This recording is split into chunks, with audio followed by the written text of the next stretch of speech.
What is up, everybody? Welcome back to a brand new video on Lexalexus. Yesterday you saw me predict the Championship weekend games. We're now doing the same for the Premier League. Likewise, the Prediction League is still yet to be updated, but it will be updated ASAP. But for you guys, make sure to comment your predictions in the comments down below so you guys have a chance to enter into the Lexalexus Football Prediction League, as it's still looking as competitive as ever. If you guys like what you see, please give the video a like and subscribe to help the channel. Please do hit that subscribe button if you've not done so, and please also share the channel too. All of that helps as well. But without any further ado, let's start predicting these weekend's Premier League games. Let's start off with Nottingham Forest going up against Liverpool. So this is going to be the early game for the Saturday. So you've got two teams in kind of polar opposites in where they're positioned. Nottingham Forest got a bit of a gap now between them and 17th place Aston Villa, a 3-point gap, although they did manage to pick up an away point against Brighton and Hove Albion, only their second away point that they picked up all season, so they're still winless on the road.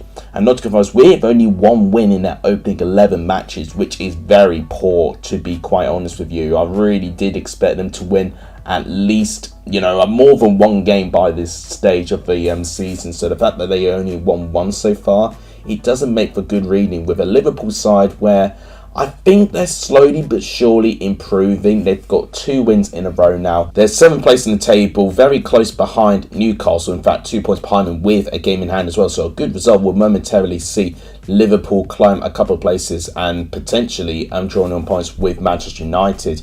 With a prediction, I think with Liverpool's options and their firepower and the lack of opportunities, I see Nottingham Forest winning. They've got Arsenal straight after this as well. So I do fear for Nottingham Forest in the next couple of games. It's a prediction. I'm going to go for a narrow 2-1 away victory to Liverpool. I still think Nottingham Forest have looked quite decent at home, but I think Liverpool will do enough to win. So I'm going to say 2-1 Liverpool. Let me know what you think in the comments down below. Next game to predict is Everton versus Crystal Palace. Both teams in the bottom half of the table, but both are contrasting results. Everton picked up a defeat against Newcastle, and I think they were comprehensively pretty beaten as well. I think Newcastle have picked up some brilliant momentum, and I think Everton just could not deal with Newcastle on the day.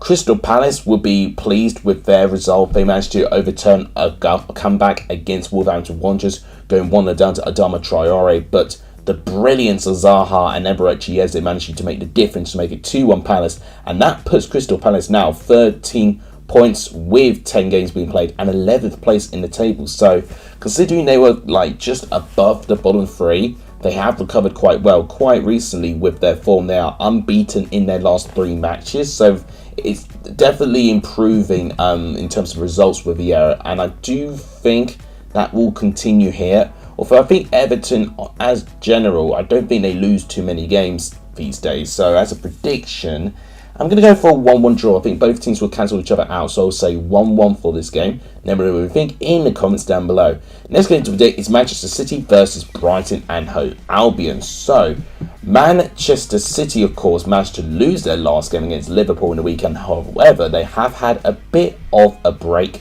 because their game was supposed to be played against Arsenal, but Arsenal actually had to play their 4th Europa League game against PSV Eindhoven, which was originally postponed during the events of Queen Elizabeth dying. Due to that, I do think Manchester City would be even more prepared for what Brighton have been, and Brighton huffed and puffed but just couldn't get anything against Nottingham Forest despite having over 20 shots in that game.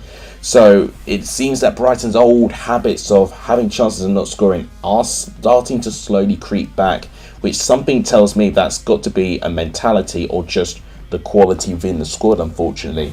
As a prediction, I only see one team winning, and that for me is Manchester City, with how good they've been at home so far this season, and they've got players that can really teach Brighton a good lesson about how to take chances. So as a prediction, I'm going to go for a 2-0 victory to Manchester City. I don't know how many goals it is for Manchester City. It's really trivial at this point, but I'll go 2-0 for Man City. Let me know what you think in the comments down below. Next game, undoubtedly probably the biggest game of this weekend, is Chelsea going up against Manchester United. Chelsea got a draw against Brentford, which arguably with the good results that Brentford have been picking up at home, it's been quite a good result, but performance-wise, I think it was a little bit lackluster from Chelsea there. I would have definitely liked them to have challenged them a tiny bit more.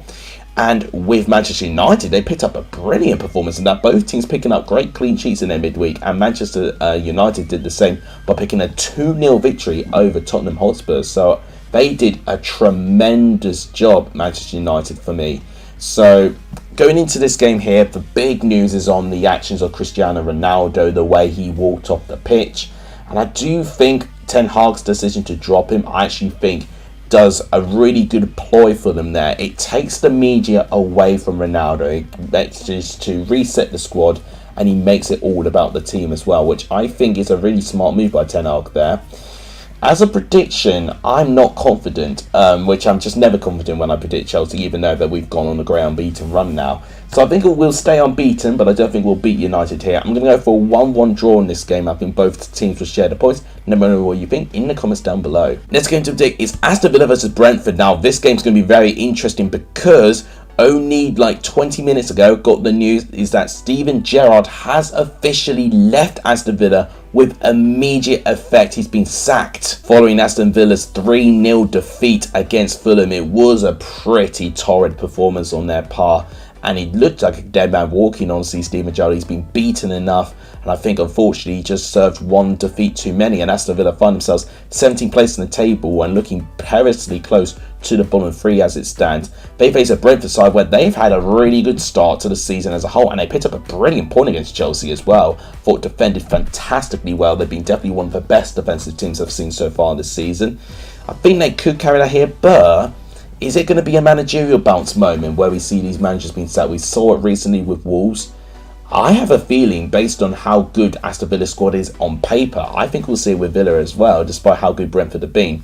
As a prediction, I'm going to go for a 2-1 home victory to the Villains, so probably a bit of a shock win there, but I think they'll have a response based on having a new set of scenery there. So I'll go for 2-1 Villa. Let me know what you think in the comments down below. Next game to predict is Leeds Fulham. Now, Jesse Marsch, I think, is a manager that is slowly starting to get a bit more pressure now, as Leeds are now starting to fall down the table a little bit now. They have had 4 defeats in their last 5 games.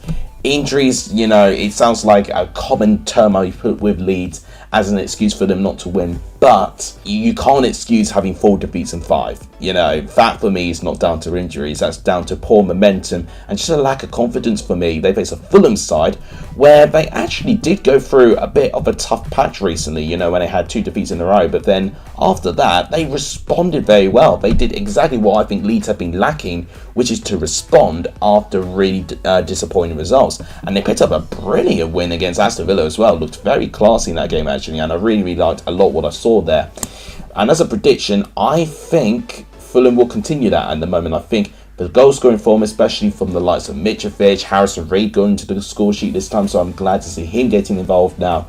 I think all these players have played their part, and I think Fulham's squad just slightly edges Leeds squad in terms of quality within its depth. So as a prediction, I'm going to go for a 2-1 away victory to Fulham. Maybe a bit of a shock, but I'll go for a Fulham win. Let me know what you think in the comments down below. Next game to predict is Southampton versus Arsenal. So this for me, I could be very, very brief with this. Despite Arsenal playing in the Europa League and getting a 1-0 win over PSV Eindhoven, and that does confirm their place going into the round of 16 in the Europa League, I just think they're better equipped with their squad compared to what Southampton have got. They picked up a good win, Southampton, actually, against Bournemouth, and that they scored the first goal against Bournemouth in open play with their foot since Gary O'Neill has taken over in charge of Bournemouth as well. So it tells you how well Bournemouth defended since O'Neill's taken in charge.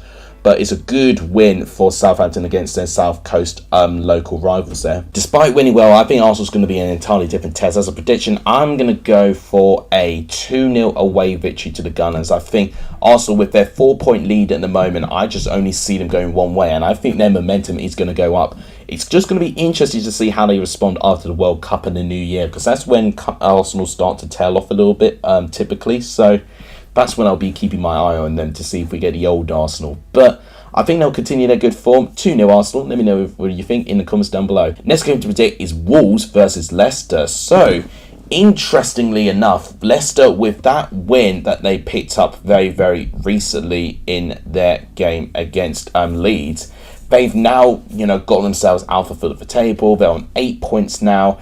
And, in terms of chasing down their opponents, Wolverhampton Wanderers, they are only 1 point behind them. It is 18th going up against 19th place.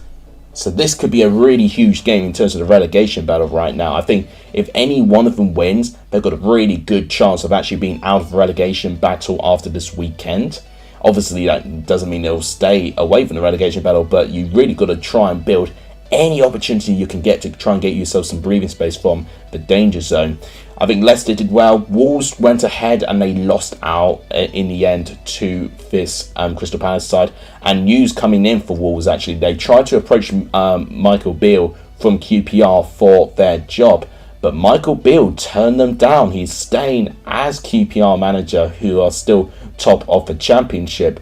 And they're going to stick with Steve Davis and their assistant till 2023. So it's going to be a very interesting decision there from such a U-turn going into a Championship manager and then sticking to what they've got. I do think Wolves could be a bit more ambitious, I've got to be honest. I think for what they've achieved, they can definitely attract some good names there. As a prediction, I'm backing Leicester, you know. I think Leicester picked up a good, comfortable win, which they managed to establish their dominance within the first half against Leeds. And I do think they're starting to improve a tiny bit. I think Ward actually had his best game in goal against Leeds there. So we'll see if he and other players improve, but I think Leicester might squeak this. I'm going to go for a 2-1 away victory, which would be Leicester's first point away from home as well, which would be crazy. Let me know what you think about in the comments down below. Next game to predict is Spurs versus Newcastle. This, I think, is really a good game. It's two teams that are right up there within the top 6, and either one of them wins, it definitely gives one, trying to get to an edge over the other there.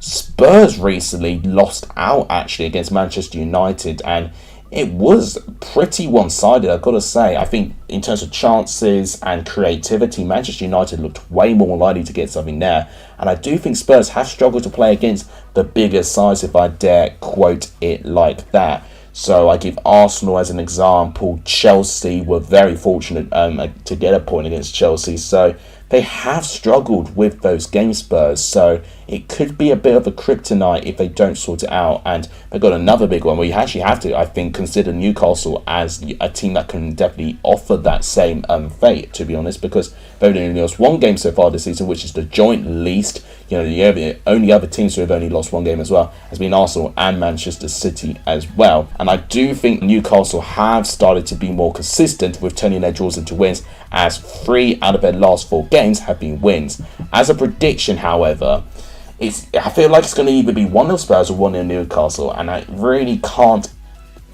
give the edge. So I'm going to side with Spurs because they're at home, but that's the only reason. Newcastle can easily get a draw or even a win. I'm going to go for 1-0 Spurs. It just feels very typical that they might try and respond, so I'll go for a narrow win. Let me know what you think in the comments down below. Final game to predict is West Ham versus Bournemouth. So West Ham and both Bournemouth are around the middle part of the table. In fact, it's a mid-table battle. You've got 12th place going up against 13th place. And I definitely would say with West Ham, they've improved their form. However, they did lose out against Liverpool, but they were really good. They had a penalty miss as well from Jared Bowen. And I do think West Ham should have at least got a draw out of it. So felt a bit bad for West Ham for that part. Bournemouth, they lost out, of course, against Southampton. So both teams with a defeat in midweek, and both will be wanting to right the wrongs that they had with that game there. I think with West Ham's improvement, if they can keep those quality performances up, I think they might edge Bournemouth here. And I definitely think I've got to give Bournemouth more of a chance, considering how much they improved defensively with O'Neill coming in. So as a prediction, I'm going to go for a 2-1 home victory to West Ham. I think it'll be tight, but I do think West Ham have got enough within them, especially if they perform anything similar to that level. So I'll go for 2-1 to the home side. Let me know what you think in the comments down below. So guys, that is my predictions concluded for the Premier League. As I said at the start, please make sure you comment your predictions as well in the comments down below. Keep your eyes for watch-alongs because I will be trying to stream my live reaction to some games. I think Ipswich and Derby is going to be the main one for you guys as well. So guys, please make sure you hit your notification bell and hit that subscribe button so you don't miss a single thing that I do. Please smash that like button, it does really help the channel as well. And please also share the channel too. All of those things really do help the economic growth of this channel. Thank you guys so much for watching. You guys are legendary for tuning in this video. And as always, I'll see you guys soon. Take care, everyone.